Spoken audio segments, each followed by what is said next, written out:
is brought to you by Kuku FM. Download the app now. वो घटना मैंने लिखी है कि कैसे चंद्रशेखर जी से मैंने प्रपोज किया, क्योंकि उस समय आप आईएमसी में थे या नहीं थे मुझे नहीं पता, लेकिन वो दौर ऐसा था जब सारा देश विपक्ष के नाम पर धराशायी था। मैंने सर तब स्कूल जाने की शुरुआत की थी।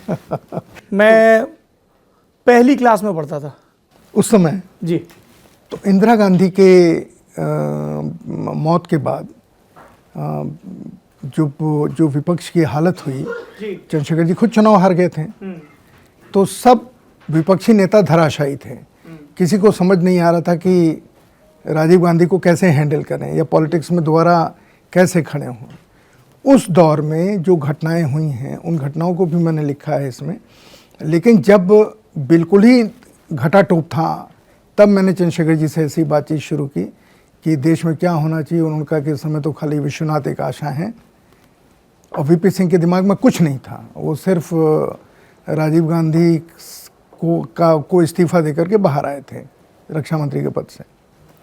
आप कह रहे हैं वीपी सिंह के दिमाग में कुछ नहीं था, लेकिन वीपी सिंह अपनी आत्मकथा में मंजिल से ज़्यादा सफ़र में पूरा जब प्रकरण लिखते हैं तो कहते हैं कि जब उन्होंने राजीव गांधी ने उन्हें झिड़कते हुए प्रणब मुखर्जी का उदाहरण दिया, वो घटना इसमें है पूरी। हाँ। लेकिन मैं इसके पहले की बात बता रहा हूँ। मैं चंद्रशेखर और वीपी सिंह की मुलाकात की बात बता रहा हूँ। वो कांग्रेस से निकाले भी नहीं गए थे। ठीक, निकाले भी नहीं गए थे। हाँ, इसीलिए चंद्रशेखर कहते भी इनके मन से अभी मोह खत्म नहीं हुआ। हाँ, उसमें सब जो मुझे कहा है मैंने लिखा है। तो मैंने जब चंद्रशेखर जी से बात शुरू की, देश की हालत ये है, क्या होगा कुछ नहीं पता नहीं, उन्होंने मुझे कहा कि हो तो सकता है संतोष, बशर्ते विश्वनाथ कुछ सोचें। तो मेरे मुंह से निकल गया कि आप उनसे मिलिए, या मिलना चाहें तो उनका क्या वो वहाँ आ सकते हैं भोरसी में। तो मैं कल बताता हूँ। वीपी सिंह जी तैयार हो गए, भरोसा करते थे मेरे ऊपर। देखिए, भरोसा पैदा करने का भी एक शास्त्र है कि अगर लीडिंग पोजीशन पर सौरभ द्विवेदी जी हैं और सौरभ को ये भरोसा हो कि संतोष भारती उनके साथ काम कर रहे हैं, वो उनके इंटरेस्ट के खिलाफ कभी नहीं बात करेंगे, उनके इंटरेस्ट के खिलाफ बात नहीं करेंगे, देश के इंटरेस्ट में या इस केस में मैगजीन के इंटरेस्ट में बात करेंगे।